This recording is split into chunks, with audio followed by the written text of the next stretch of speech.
Good afternoon, everyone, and welcome to this online webinar, which examines how gender norms are expressed in the perpetration and response to environmental crime. This is the fourth in a five-part series, which explores organised crime and gender, which has been hosted by the Royal United Services Institute for Defence and Security Studies, or RUSI, as we're more commonly known, in collaboration with the Thames Valley Police Violence Reduction Unit and the Department of Politics, Language and International Studies at the University of Bath. My name's Anne-Marie Whedon, and I'm a Senior Research Fellow at RUSI, where I lead the Environmental Crime Portfolio, which sits within the Organised Crime and Policing Research Group. I'm delighted to be chairing today's event, particularly because we've got some of the brightest minds in the wider discourse on gender and environmental crime joining us today. Rather than listen to me introduce them to you, I'd like to ask each of them in turn to briefly introduce themselves before we begin, and I'll start with Dr. Helen Agu. Helen, over to you.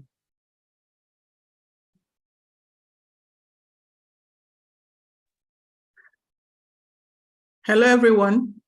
My name is Helen Agu, a senior lecturer in the Department of International and Comparative Law, University of Nigeria, Enugu campus. I'm glad to be here. Thank you. Thanks, Helen. Appreciate that. Francis, if I can come to you next, please, for a quick introduction. Good afternoon, everyone. Happy to be here. My name is Francis Massé. I'm assistant professor in geography and environmental sciences at Northumbria University, focusing on poaching, wildlife trafficking, and responses largely in Southern Africa, and happy to be sharing some of my research in a short while. Thanks, Francis. I appreciate the intro. Meredith, finally, last but not least, I come to you. Hi, everyone. Thanks for having me today. My name is Meredith Gore. I'm an associate professor in the human dimensions of global environmental change in the Department of Geographical Sciences at the University of Maryland in College Park, United States. Thank you. Thank you to all of you for joining us today. So our topic today is how gender norms are expressed in the perpetration of and the response to environmental crime. There's limited research on this subject so far, but we do know that gender norms in wildlife supply chain can be heavily localized. In Malawi, for example, there are reports that local rural women are often recruited by brokers working for organized crime syndicates to harvest pangolins from the wild. They do this as they forage for firewood. So you can see that a traditional gendered role, such as foraging for firewood, which normally falls to local women in Malawi, can influence the way that gender manifests in wildlife crime offending. Some of you might also know that the act of poaching a pangolin, when you're harvesting a pangolin from the wild, it doesn't take any violence or weapons the way that some other forms of poaching do, like elephant poaching, which relies heavily on weapons and violence and involves risk and danger and so on. This can demonstrate how gender roles can intersect with hunting techniques, with species behavior, with localized differences in the type of animals and diversity that they have there. But the gendered roles don't just manifest at that lower end of the supply chain, at the harvesting stage. Women can and do often occupy senior roles in wildlife trafficking syndicates. Staying in Malawi as an example, they've recently seen the conviction there of a Chinese mother and daughter as part of a series of senior actors in an ivory syndicate that have been prosecuted as part of what's known as the Lin Zhang case. That's, an evidence of Asian women being involved in these Chinese trafficking syndicates in very much a business role, handling the money, responsible for aspects of money laundering. There's little evidence at the moment of local women playing such roles in large-scale transnational wildlife crime, but that's not to say it doesn't necessarily exist. The conclusion could be that gender norms play a culturally rather than geographical role in defining the way that women occupy roles in wildlife crime. But we're dealing with hidden populations here, so we have to remember that I think, there's an element of cultural bias and stereotyping that comes into play when we make assumptions about the type of roles that women occupy. We also need to understand how gender intersects with other aspects of environmental crime, such as the drivers, the impacts, and our responses. For example, climate change and food insecurity, rather, two major environmental threats that are both caused by and a product of environmental crime. These, we know, put women and girls alongside other marginalized communities at greater, more disproportionate risk than others. One of our panelists today will be exploring that in a little bit more detail for us, insofar as it intersects with environmental crime. So as Felia Allen put it in an earlier version of this webinar series, there does seem to be a bit of a blind spot when it comes to looking at the role played by women in environmental crime, and in terms of gender, also masculinity. Thankfully, the three speakers that you've just met have been pioneering research into this area, and we're very lucky that they're going to share some of their findings and observations with us today. Just before we begin, I want to offer a few notes on housekeeping. We have a Q&A function, so please ignore the chat that's blocked for audience members, but there is a Q&A function, and I would invite you all to submit questions for our different speakers as we go through the speakers and the presentations today. Don't please wait to the end, because it won't give me the time that I need to filter and triage those questions to the relevant speakers. So please drop them in as we go to the Q&A function below that you'll find on the screen. Each of our speakers will talk for about 10 minutes, so there should be plenty of time for absorbing what they have to say, and then again, plenty of time at the end for a good, healthy discussion around some of the findings and observations. Please note we're recording this webinar. It means it's available for a greater number of people, and you can revisit it at a later date, and we will share the links in the chat later in the session from where you can find that recording. But please do note that we're recording everything, including the Q&A, just in case of any confidentiality concerns. So without further ado, I'd like to introduce our first speaker, Dr. Helen Agu, who will be sharing her insights and findings from a current study on gender dimensions of the bushmeat trade in southeastern Nigeria. Helen, over to you. Thank you. Okay. Thank you very much. I'm always excited to lend my voice when it has to do with gender and especially wildlife crime, which is an important aspect of I hope you can see my screen. Okay. So the issue of environmental crime is something that we are all conversant with, but the aspect that interests me most, we know that environmental crime is all illegal activities that are affecting the physical environment, and especially the biodiversity, the flora and fauna. And we are focusing on wildlife crime because that is my area of research, especially wildlife trafficking, when it has to do with trans-border movements of wildlife, their parts and the products that are made from there. This has been my occupation, my preoccupation in the past 2 years. And it was part of the research I did in Michigan. We looked at gender norms and how it shapes women's participation in environmental crime, especially wildlife crime. We know that wildlife crime is the third most profitable crime after arms and the drug trade.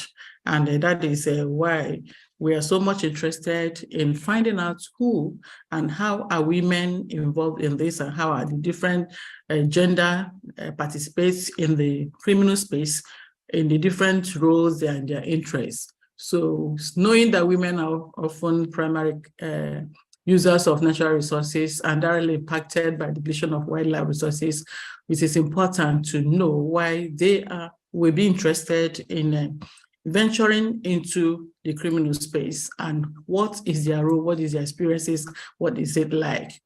So gender responsive approach we know should be important in if we are going to have a holistic approach to the issue of curbing wildlife crime. And this will ensure that if we know the participants and how and what brings them into this space, we'll be able to know how we can fashion policy responses to be able to take care of this. So this approach will ensure that also women will participate in decision-making processes because they have a lot to offer.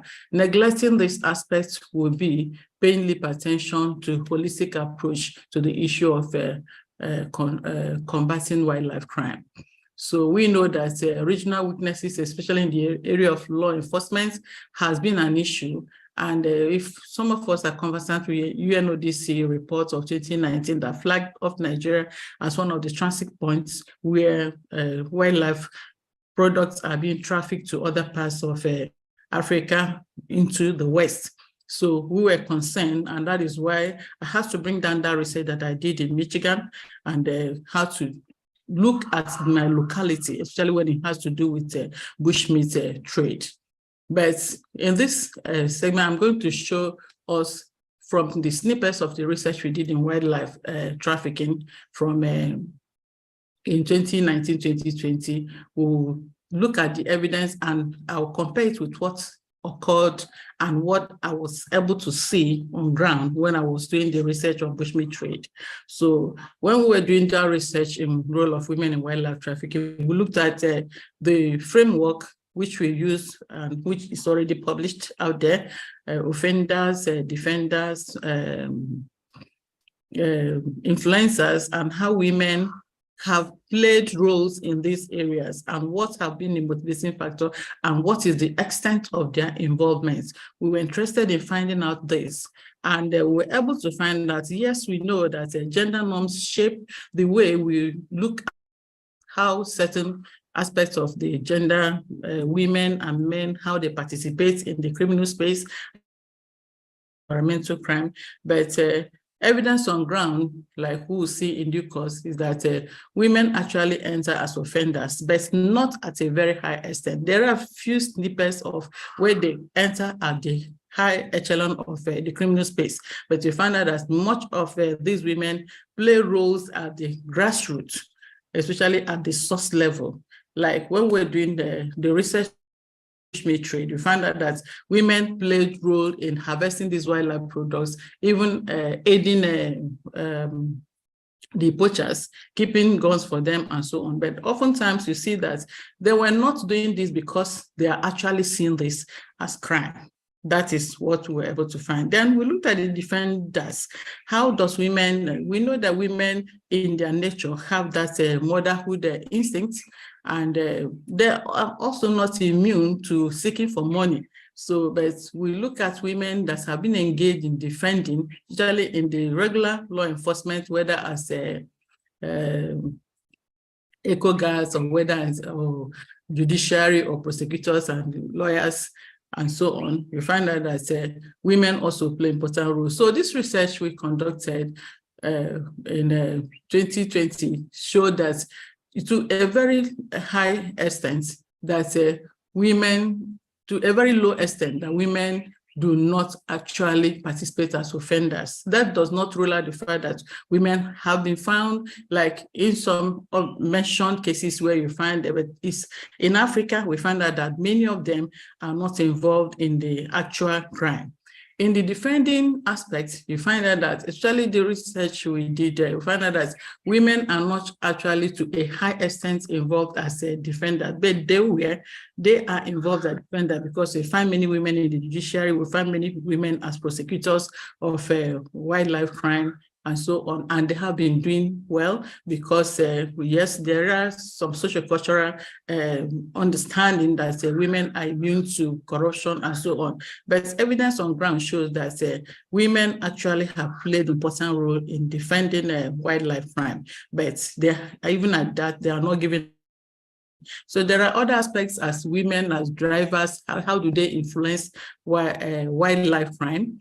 They can get involved as sellers, buyers of consumers of bushmeat.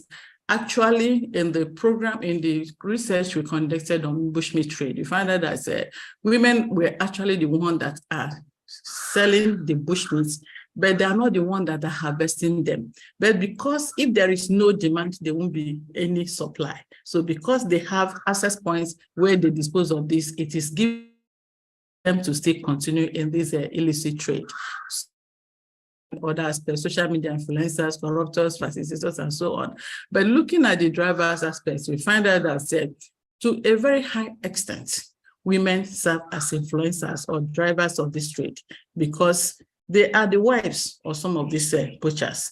They are some of these poachers, the male poachers, are their brothers, some of them are their sons. So somehow they influence them by accepting what they're doing because they are making money from it, and also their livelihood, because for instance, in Nigeria, there's this craze for natural meat that people are no longer going for beef and all this, so they're going for exotic, for these wildlife products. So when they're having all these bushmeat joints, which are manned by women, we find that the men are the ones that are actually patronizing them, but the women are the ones that are actually driving or influencing the continuity of that trade. So this research showed that about 43% of them, to a very high extent, influences wildlife. Then we looked at, are women actually victims of wildlife crimes, or do they just come in contact with this?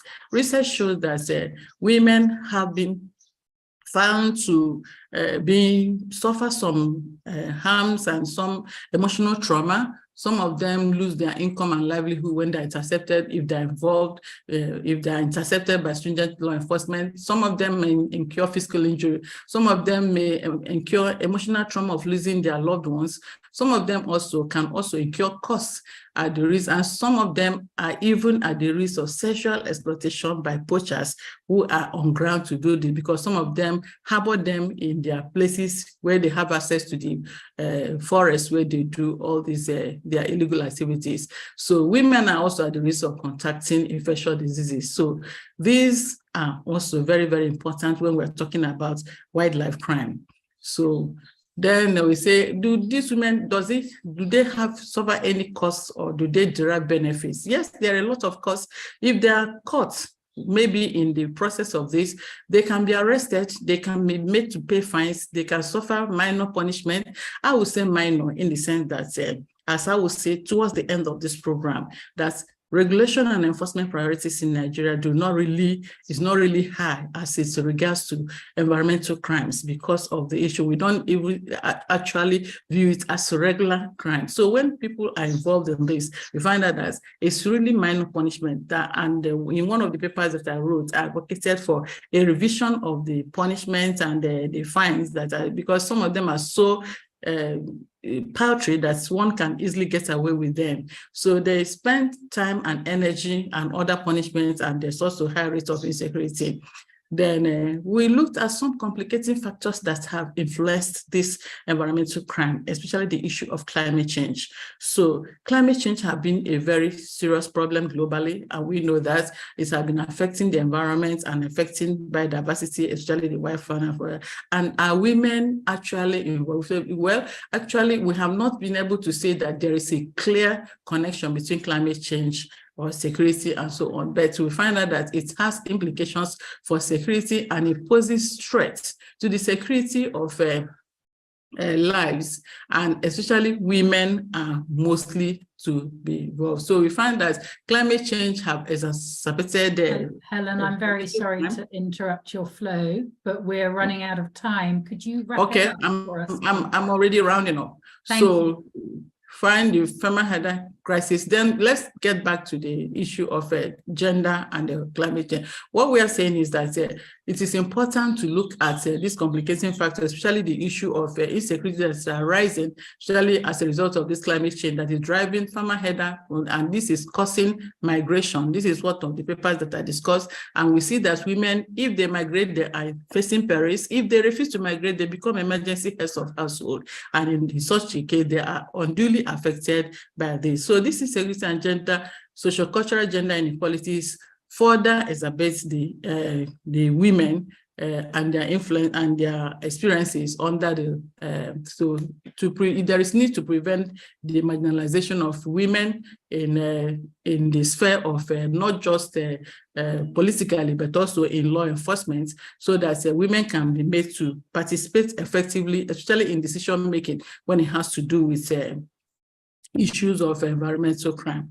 And we are also asking, why should we be thinking about women? Because women are actually better teachers. Women are difficult to bribe. That's what the responses of one participants said. Women as mothers are compassionate and empathic, and they are more informed about the offender. They can be turned from being offenders to become informants. In that case, they will turn from offender to become defenders.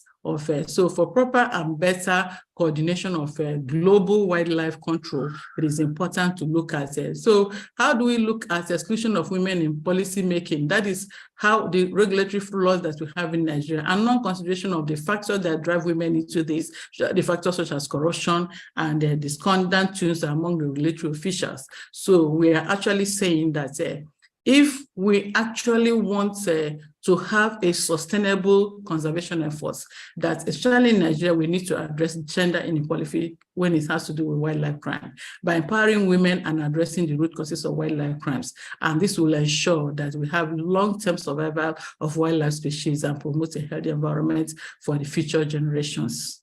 Thank you very much. Thank you, Helen. Take any questions as they arise.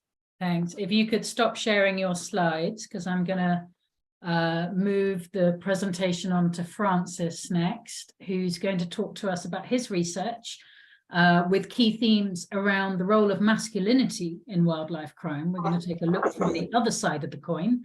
And it's based on his fieldwork in Mozambique and South Africa, but hopefully has applications further afield.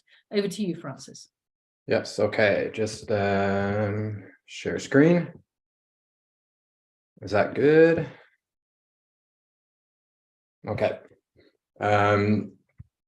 Thanks everyone for attending. Again, my name is Francis Massé. I'm going to move fairly quickly so I can cover the needed ground. But in short, going to look at some of the gender dimensions of the rhino poaching economy and its impacts in Southern Africa. So to briefly kind of give some context, the area I'm looking at is in the borderlands of Mozambique and South Africa. And this is kind of the hotspot of rhino poaching since about 2010.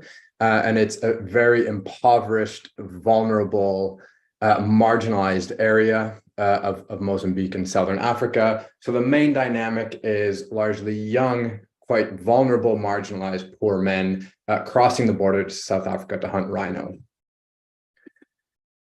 And over about 10 years of research, when asking people from local residents to policy officials to even prosecutors and attorneys in the capital about the impacts of the poaching crisis, many would respond right away with what they call the crisis of widows, referring to the amount of women who are left with no support after their husbands have been killed in Kruger or in adjacent protected areas while hunting rhino. We have no official figures, but there are some estimates of about 500 Mozambicans being killed in the span of a few years. This is probably higher now. And these are largely from the villages in the borderlands, with many more arrested and wounded. So in the area, cemeteries like shown here are overflowing with new ones being established. And myself and colleagues Nisia Jiva and Elizabeth Lundstrom saw this as an important under-researched dynamic of the rhino poaching economy, one that is simultaneously critical of the militarized response, but also critical of the violent poaching economy itself. And we see it as important not to romanticize this economy and any short-term booms and wealth it might lead, and needing to understand the longer-term vulnerabilities it creates and how these differ in our experience by different groups of people, including along gendered lines. So the dynamics of gender really began to emerge as we further delved into researching and speaking with people about why young men participate in the poaching economy despite the risks, and what the impacts of that economy and the militarized responses are. So our basic question was, or continues to be, what might taking gender seriously add to our understanding of the rhino poaching conflict and wildlife crime and efforts to address it more generally? And without going into too much detail, we kind of approached this research by bringing together different feminist research approaches. And together, these three things allow us and allow others, we hope, to have kind of three areas of focus. The first is to account for how local gender relations intersect with local political economies and ecologies of poaching.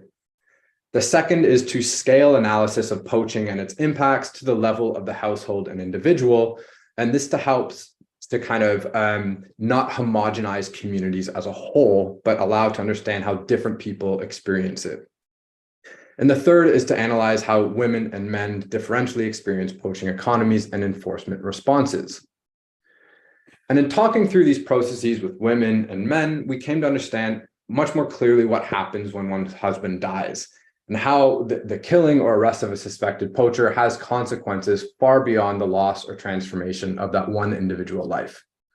So with hundreds of young men in the area being killed in the span of a few years, we were really focusing on what this means for individuals and what the rhino poaching crisis means for broader communities going forward. And there are 2 points that I'll focus on briefly. The first is understanding the masculinities of the poaching economy, and the second are the longer term impacts that a kind of gendered feminist approach allows us to understand for the area. So in terms of masculinities, it's really important to understand how male migrant labor to South Africa from this area has become a kind of defining characteristic of social and economic life in the region. So many men have explained how crossing the border to provide for one's family is seen as a rite of passage or a step in, quote, becoming a man. So men in Massanger have long embodied the idea of undertaking risky, unpleasant work across the border to not only earn an income for their families and themselves, but to find a sense of self-worth. And within the context of rhino poaching, there are 2 primary dynamics that contribute to men risking their lives to hunt in South Africa. The first is an increasingly difficult ability to find work in South Africa for broader economic reasons. The second is a hardening of the border tied directly to the militarized response to poaching, which means that the long-standing practice of walking across the border and Kruger to neighboring South African towns for work ended a little over a decade ago. And this reduction in the ability of men to migrate to South Africa and find work and subsequently struggle to provide for themselves and their families, but also earn these really important kind of cultural badges of masculinity, such as cattle and wives, are what men would say to us an emasculating phenomena. So there's this inability to materially provide and a resultant emasculation and loss of self-worth that leaves men really susceptible to recruitment by poaching syndicates. So as one regional leader explained, there's a lot of pressure to go hunt rhino because those who don't and remain unable to provide for their families are insulted by those in poaching as, quote, not being true men. But men's luck runs out as they make return trips to Kruger. This is why people in the area often use the expression, those who play with death, to refer to men who go to Kruger in pursuit of rhino horn. And we repeatedly asked young men if they were not afraid of dying in Kruger. And the common answer was that it was not worth living a life in which one cannot invest in themselves and their family. Second, and perhaps more telling, was the common answer that men have long risked their lives doing backbreaking, risky work for little pay in the mines. So why not take a higher risk for a higher reward? Even in the mines we died, many would say. So the rhino hunting, as they would commonly express, is another way of doing a similar thing, of going to South Africa to earn money to support one's family and gain a sense of self-worth. To illustrate some of the impacts of the loss of a husband on a household, I'm going to tell a story about Tanya. So Tanya's husband was killed in Kruger in 2016, and it was his 3rd hunting trip to the area. His first was unsuccessful, his second was a success, and on his 3rd, he was shot by rangers. His one successful hunt provided a substantial increase in the household wealth. He bought a car, they improved their modest mud hut and thatched roof, but a lot was spent on frivolous pleasures like drinking and casual relationships. The sudden increase in household income, even if Tanya didn't benefit substantially from it, was very short-lived as he died on his subsequent excursion to Kruger. Tanya, who at the time was approximately 20 years old, is left with 3 children and tends her meager fields to feed and support her family. The challenge here is that Tanya is not an isolated case, but one of many, many similar examples of what's happening in the area and how the lives of those who go poach and those who leave behind are integrated into a web of intra and inter-household relationships of resilience and well-being that are being eroded. So marriage at an often young age, a dependence on subsisting agriculture, low levels of education and literacy, combined with dire prospects of attaining any wage labor employment, has created a situation in which women who lose their husbands are found in a position of extreme vulnerability. They're often even more vulnerable than before their husbands entered the poaching economy, even if successful hunts provided short-term income booms. Now, men have always died in the area, as they do everywhere, but the rhino poaching conflict and the escalation of anti-poaching responses brings about two stark differences that have far-reaching consequences. First is that it's primarily young men who are being killed in Kruger and adjacent areas. Moreover, money from rhino poaching enables a young man to marry younger than has historically been the norm. And sadly, this dynamic of a young rhino poacher marrying a young, even teenage wife, using the wealth acquired from rhino poaching, and then dying and leaving her behind with children and little to no support had become increasingly common.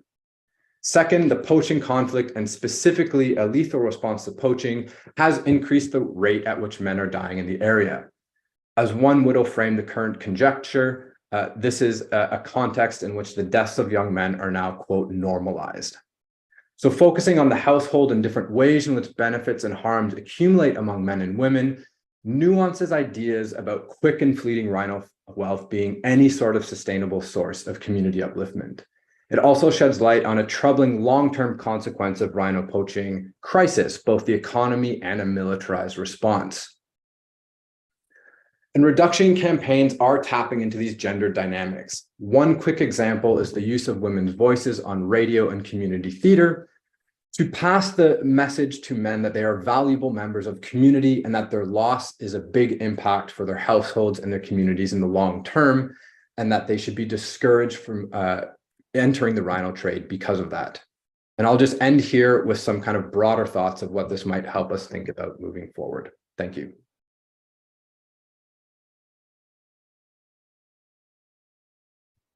Thank you, Francis. Sorry, it took me a moment to find my microphone. That was really interesting. If people have got questions for Francis and indeed Helen as well, please do not forget to put them in the Q&A. There's a few good ones building up there, but we'd like to have a good long discussion at the end. I'd now like to turn to Meredith next. Again, last but not least, Meredith, you're bringing up the rear, but I'm sure you'll do so in style.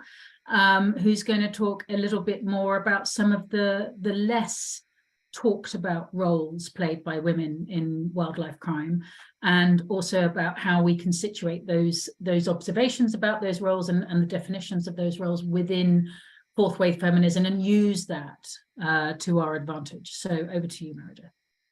Thank you so much. It's a thrill to be able to be here with you all today. Thank you so much to Rusi for the invitation. And thank you so much to Dr. Agu and Masi for teeing things up for me so well. I think it's very thought-provoking to think about these details of gender and environmental crime, the women's dimensions, and then these different dimensions of masculinity. I think what I was hoping to contribute today was additional thinking about why it's useful for us to be thinking about the roles of gender and environmental crime.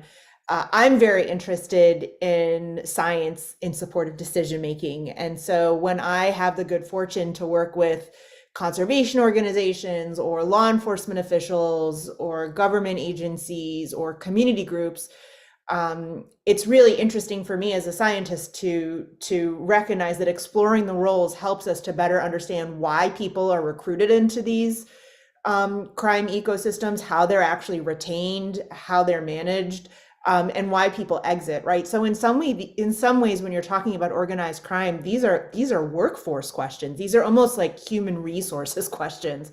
And so it's only with asking and answering these questions that we can get better details about the roles for women in organized environmental crime.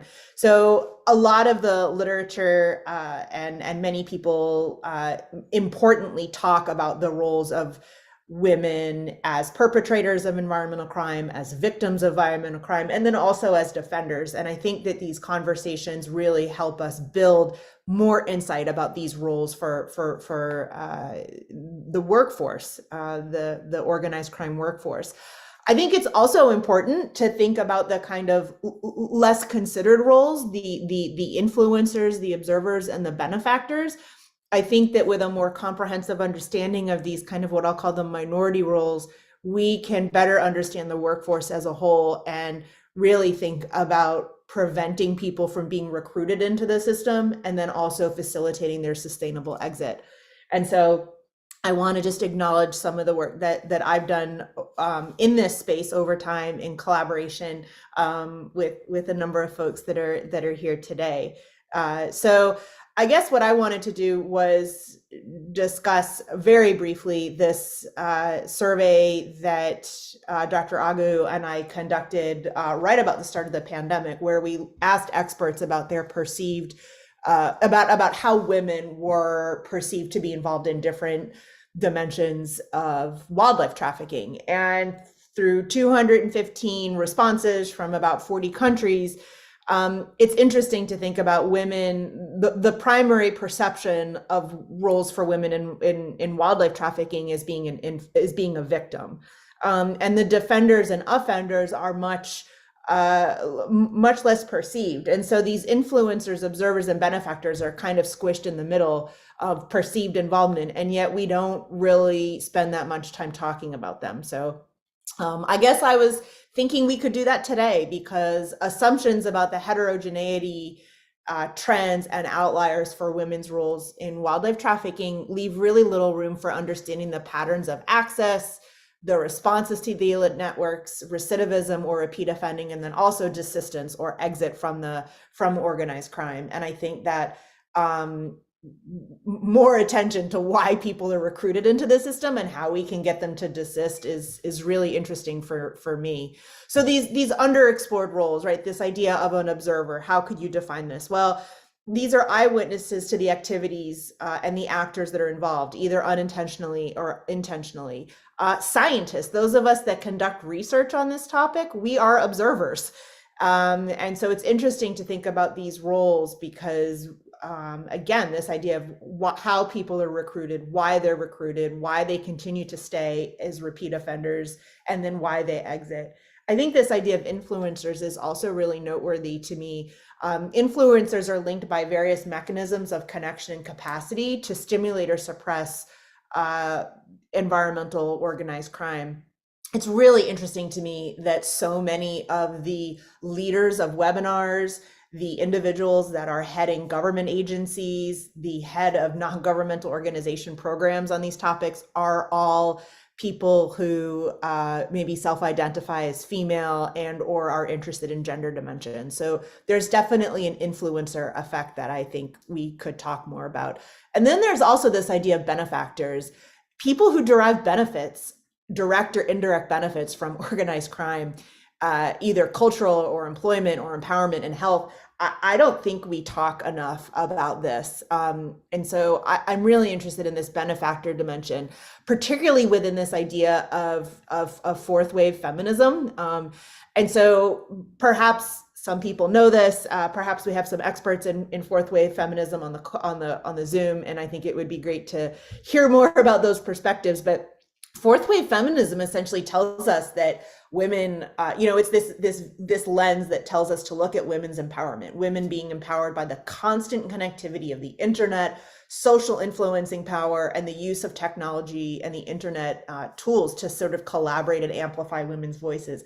And we certainly see this in environmental crime. The role of the internet and social media in facilitating questions, connections for women, and helping them benefit from engaging in organized environmental crime is really something that I don't think that we're paying enough attention to. And so I guess I would wonder, are we asking the right questions? So if we're going to start to pay attention to what fourth wave feminism suggests that we look at, I think this then can change some of the questions that we're asking. Why are women going into organized environmental crime? What are the drivers of recruitment? There's social media and demand via social influence. So the social influencers that are women in TikTok, in Facebook and Twitter, in all of the socials, there's this idea of the celebrities, and these social influences are driving demand and are a really important driver of recruitment for women into organized crime, and then also for them to sort of influence their non-female identifying partners. I think there's also a lot of implications of empowerment. A lot of the work that Dr. Agu and I have done look at some of the unintended consequences. So as women are becoming more empowered, they're more able to engage in environmental crime. And so I think we need to make sure that we're not overgeneralizing this idea that women are always victims or always defenders or always offenders, perpetrators, or victims. I think that women, particularly through fourth wave feminist lenses, there's a lot of engagement that we're not really looking at. I think looking at all of these roles will help us better understand how to help people, including women, exit the system, particularly through non-punitive mechanisms. Some of us are working on ideas of restorative justice or livelihood alternatives. There are regulatory mechanisms. Certainly there are punitive and penal system related mechanisms to punish people and promote deterrence, but we also can be thinking about non-punitive mechanisms as well. I think it's also really interesting to think about the role of women in wildlife trafficking and environmental crime when you start to think about future research. I think there's so many topics that are able to be addressed with this. There's lots of room for research. Let me say that. If we can start to do a better job collecting data sets that allow us to gender disaggregate data, start to define gender in a more holistic term, I think there's a lot of research that we can ask and answer that would enable research like Dr. Agu and Dr. Massey's research to be replicated in other spaces. One of the biggest things that I think we can't talk about is the definition of gender, because gender is such a socially loaded construct in so many different places around the world. And this definitely has implications for those of us that are researching the gender dimensions of environmental crime and also trying to promote societal responses. So I wanted to just close out by recognizing that we do talk about male-dominated routes and roles in wildlife trafficking. A lot of these rules and routes and roles may not exist in online environments, and the nature of competition may be different. The occupational identity of women is different in online environments. Women have different access to opportunities for illicit accumulation, and some of these opportunities may depend on men's support in ways that condition women's maneuverability in pushing the boundaries of gender norms. When we talk about women in wildlife trafficking and women in wildlife crime, and we focus only on this idea of a criminalization thesis, we are focused on reforming laws to increasingly criminalize behavior. And this has a lot of dangerous consequences. And it really rests on a refusal to raise relevant analytical questions about the distinction between indigenous trading networks and organized crime. And then finally, I think it's interesting to think about the gender environment nexus. Many people want to transition out of vulnerable situations and change their conditions of insecurity. And if we can start to think about this within the role of gender in the environment, I think we might really start to improve our societal response. So that's all I have.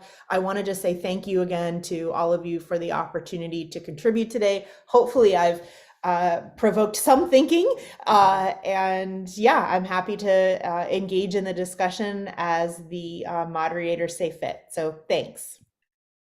Thank you, Meredith. Really, really interesting. Everybody's presentations have been great.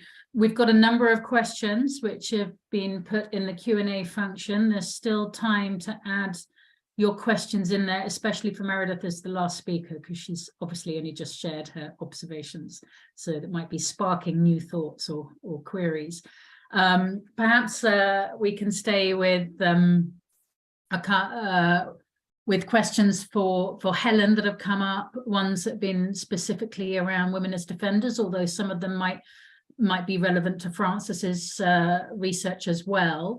So firstly, Judith asks, with regard to women as defenders, the role of guards and law enforcement rangers, etc., typically they're dominated by men.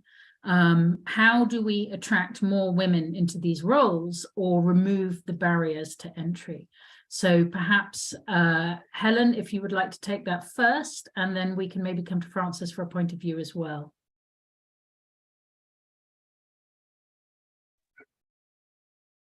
Okay, thank you very much. The question, if I got it right, is how do we attract more women into the defending roles? It's just about the policy and programs of because the women should be given fair opportunities of being a part of the defending wildlife crime, because of they have a lot to contribute. Evidence have shown that women can do it well, but oftentimes because of that social construction of gender norms of what a woman should do and what a man should do, we tend to relegate them to the background. And that's been a problem. And that's what I say. If we are going to give a holistic approach to the policies and programs of combating wildlife crime, we need to think about the other half, which are the women. Especially those of them at the grassroots that we think that they don't have anything to offer. So if we give them the opportunity, they will make it. And it's just a question of giving a credible platform where they can, some of them should be absorbed into the law defense, into the prosecuting, into the customs, and so on. So they should be given an opportunity, I should be given the necessary training. I think, not because I'm a woman, I think that women can be trusted to deliver. That's my opinion. Thank you. And Frances, do you have anything to add on that? The question again was whether or not we can do more to attract women into the roles of law enforcement and defenders, and perhaps work to chip away at some of the barriers to entry. I mean, not too much, just to say that I know there are increasing efforts to include women in kind of anti-poaching or as rangers or law enforcement or however you want to call it. And so I think that first step is being taken of, you know, actually making these positions open and available, not just to men, and recognizing that it's not, doesn't have to be a male only profession. Mm-hmm. But I think along the lines of what Meredith was saying in terms of more research is now that that's happening, there's probably a lot of scope for more research into what might be barriers to women taking up those positions or challenges when they are in the job. So I think it provokes kind of questions for further research that we can delve into. Thank you. Yeah, Kenley from, I think it's, well, they are writing as if they are also in Mozambique and Southern Africa, so they're very much in your area of operation, has got a couple of questions, which I might process through with you guys now.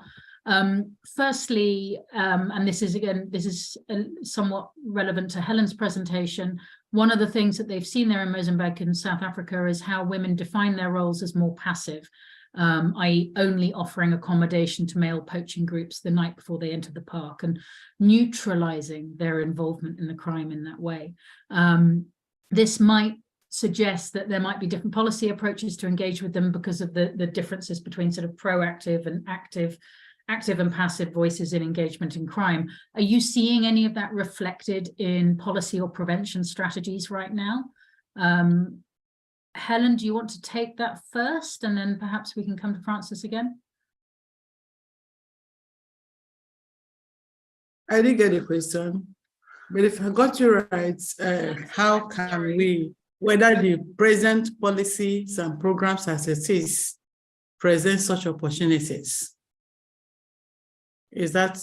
What do you The ask? question is about the difference between active and passive participation in wildlife crime, Okay. and how it's certainly in Mozambique and South Africa, some of the women that this questioner has got experience of working with expressed their role as very passive. They only allow groups to spend the night just before moving into the parks. And it's sort of a neutralization or a rationalization technique. And is that something that you're seeing distinguished in policy responses or prevention strategies, that difference between dealing with offenders that have a passive role or perceived passive role and those that are playing a more active role in the crime? Well, my opinion on that is that the policies as it is are looking, especially the laws as they are framed, are looking at active participation, and that is what is punished. There should be, the research is revealing such passive roles that may not, that are actually influencing environmental crime, wildlife crime, and policies should take into consideration such roles in designing future intervention programs. But as it stands now, especially in my country, I don't see the laws as they are do not take into consideration such passive roles. Meredith or Francis, do you have any observation on the nuancing of policy or prevention strategies with regards to passivity? Francis, do you? Go ahead, Meredith. I do have So, something. But yeah, so yeah, I mean, I think there's definitely this idea that sometimes the passive participants are easier to catch. And so there might be this idea of you know, kind of addressing what's in front of the law enforcement authorities at that time. And sometimes the passive participants are easier to they're not as professional, right? They're not as sophisticated. And so it winds up being a situation where policy sometimes perversely encourages the low-hanging fruit to be caught. Francis, I'm going to ask you to finish this for me. Sure. Yeah, it's an interesting question that kind of never thought about in gendered lines, but sticking with Mozambique, and sure this is happening elsewhere as well. But because kind of the idea of wildlife and environmental crime as kind of a formal thing, an area of kind of law enforcement is somewhat new in a lot of places, with Mozambique being one of them, there were a lot of what you might call loopholes in policy and legislation. So one of the things Mozambique did, or has been trying to do, is to kind of close these loopholes that essentially allow law enforcement and the criminal justice system to address this, what you might call more passive participation. So a lot of laws were really focusing kind of on the act of poaching, or kind of the direct selling of wildlife products. There wasn't much scope for kind of what we might call the aiding and abetting, or this kind of passive, whether it's transport or housing or giving information. So legislation like the criminal or penal code in Mozambique was updated to have these things formally in there, as was kind of a conservation law that went through, was new in 2014, I believe, and then went through a revision to specifically have aspects of the law to address those passive roles. Thank you. So there's Stan Gilmore has asked many questions. He's part of the team behind this webinar series, so he's intrigued by all of your presentations, one of which has already been answered by Meredith in the text of the Q&A boxes, so please do investigate that in more detail for the audience out there. The other is to you, Francis, and this question is really about the widow problem, and if there is any likelihood in your view that women will enter the spaces being vacated by their husbands and begin to actually compete as poachers or indeed as guards. It's a really good question. I should have prefaced everything by saying the pandemic really put a halt on a lot of research, right? So I was in Mozambique at the end of 2019. You have some unanswered questions. So some of this stuff is a couple of years old, unfortunately, but that's just the context we've lived in the past few years. Mm-hmm. I guess the short and honest answer is I don't know. I've asked a lot, as have others, about kind of the role of women in, I mean, talking about rhino poaching specifically, and I think many different types of wildlife economies, the way poaching is done is very different. I have not heard, and no one has been able to tell me that they've heard of a single case of a woman actually engaged in the act of kind of poaching or hunting a rhino. I'm not saying that's a definitive answer, but I haven't heard of it in kind of over 10 years of asking that question. So I don't know. I don't think it's a huge likelihood, or it'd probably something we'd be kind of more common to see. Okay, just staying with the subject of widows for a moment, and I'm hijacking the Q&A with my own question here. But again, to you, Francis, obviously the widow problem is a major issue, and it's potentially counterproductive in the long term as you create more of the drivers like poverty that are a fuel to poaching. How can the response actors, the state, civil society, law enforcement, and so on, help address the widow crisis? And how can we do so in a way that's ethically reconciled with the fact that many of these countries don't have the resources and the capacity to address the widow crisis amongst the defenders, the rangers who are fallen? How do we tackle that and bring the two together somehow? I think at the end of the day, it's not all that different from kind of a lot of the conversations of tackling the kind of underlying drivers and structural factors of a lot of these illicit economies, which are really questions about kind of broader development, right? And I think there is work kind of already being done on this, and acknowledgement, and there's been huge strides in both kind of government and the conservation community to, put more resources into that kind of community development, local economic development side of thing.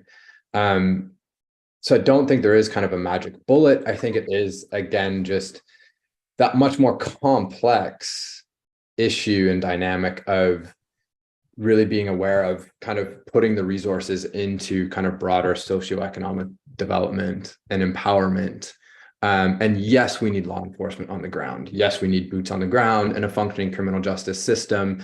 And I also think that latter part of having that functioning kind of law enforcement criminal justice system that can provide an alternative to what might be a more violent militarized response can also potentially contribute to perceptions, but also kind of this problem of widows and kind of a more violent poaching crisis. I don't know if I'm making sense on that last point. No, Meredith, go with it. I think it's a really complex question. So to Helen now, I think one of the last questions we've got time to deal with before we have to start turning to people for their concluding remarks. Helen, this question is from, I think, a compatriot in Nigeria by the looks of the name, Mr. Igoche. Considering that bushmeat is a traditional food source and a part of local culture in some Nigerian communities, how can we effectively address the involvement of women in the bushmeat trade by raising awareness about the ecological impact of bushmeat hunting, providing education and training for alternative income generating opportunities, challenging gender norms that perpetuate women's participation in this activity, and respecting cultural practices? This is the $1 million bit at the same time. I think he's sort of slightly answering the question in terms of the strategies he's including there, but how would you try and bring those together, and what actors would you involve in that process? Okay, I think the person that asked the question have actually answered it. So, but in a sense, it's important that some of these women are doing this as a result of a lack of alternative livelihood options. So empowering them and giving them something else to focus on will be an added advantage. And also environmental education is important because some of them actually do not even see this as a crime. They will tell you that there are many meat in the bush, so the little that is being harvested is not much, but they don't know that for every one you have removed, you don't even know whether it's a male or female or the only species that is still available. So environmental education is important for women to know that. And I'm sure that if they do that through community, conservation awareness programs, that women will even turn to become the protectors of those species, because they wouldn't want to offend the very thing that sustains them. So environmental education, women empowerment, and removing that marginalization and giving them alternative sustainable livelihood will help them to get their eyes away, because actually the people that are actually demanding the bushmeat are the men that come to eat it. So if the women are not there preparing it, they are the men that goes to get it in the bush, is the women that prepares. If the women are not there preparing them, so if there is just a question of the issue of demand and supply. So if the women are not there and are not, if they get that understanding, just like one experience I had in Ethiopia, when the women were informed actually that what they are doing was wrong, they turned from becoming poachers to becoming informants, informing the law enforcement officials when these people come in. So that is how amenable women's emotions are, especially when it has to do with something that has to do with their crime. But if we do not provide them with alternative livelihood options, the tendency is that poverty and other needs will drive them to still continue with the trade. Great, thank you. I think it's time to wrap up now. We're on 5 p.m. over here in the UK. And I appreciate some of us might be operating a bit later than that. So I will come to, I'm sorry I didn't get a chance to get through all of the questions. I know there's a couple outstanding, but I know people have been furiously typing away and giving answers in the background. So hopefully we'll get through them all by the time I conclude. But I will come to each of our speakers in turn now for a quick final remarks before we finish up. Helen, do you want to come in with your final concluding remarks just for a 30-second top line summary? Okay. I think my remark will have to be on the fact that it is important that we get to really pay attention to the gender dynamics that has to do with environmental crime. That will enable us to fashion policies that will actually be functional and even make legislations and laws that are that will be able to curb the problem. So it is important that this issue will not just be discovered, but further research should go into this, and so that it should not just end at the shelves of schools and universities, but it should be something that there should be implementable solutions, and this could be offered to the policymakers to be a part of the policy programs in future. I'm glad to be a voice and to continue to lend my voice to the issue of gender and wildlife crime. Thank you very much. And we are grateful for it, Helen. Thank you. Francis, would you have any concluding thoughts that you can leave us with? I think, the only thoughts I have are more questions that have come up through talking to everyone during, before, and after, and especially with the questions, they just make me realize, how much more work needs to be done on this, both research-wise, but also kind of policy and practice-wise. So just looking forward to continuing with it and seeing what other people are doing in the space as well. Great, thank you very much. Heartily agree with that sentiment. Meredith. I would just add that it's really exciting to have these conversations, and there's a lot of people who want to attend to these issues. And so my closing remarks is that we should be thinking about this issue. We should be asking these questions, and we should be continuing to talk about answers, which requires us to actually measure the perceptions of men and women. And so my concluding thoughts are a call for data that can be cisgender aggregated, so that we can actually study this and not make assumptions about whether or not these issues are happening or kind of what's out there. We can actually empirically study these things. Thank you. Yeah. Let us not be the blind leading the blind, as it were, but move forward with armed with knowledge. I totally agree, and I'd like to thank all of you, Francis, Helen, and Meredith, for your time and your wisdom today in your contributions, and indeed all of the audience as well for asking some pretty searching and thoughtful questions as well. Thank you to my colleagues at RUSI as well, Zavil, our events manager and events team that work with her, and Genevieve, my colleague, who has conceptualized this whole series. The webinars have all been recorded. This is the 4th of 5. So there have been others about gender and organized crime, gender and drug trafficking, gender and social media. There's another one due on the 26th of May, which is gender, human trafficking and exploitation, and promises to be really good. So please find your way to the RUSI website or check the links that were shared in the chat with the audience earlier. Those will take you to the Organised Crime and Gender page on the RUSI website, where you can find and access all the old recordings, including this one, but maybe give us a day or two to upload it. And you can also sign up and register for the next event. So massive thanks as well to those partners that we work with to make these events happen.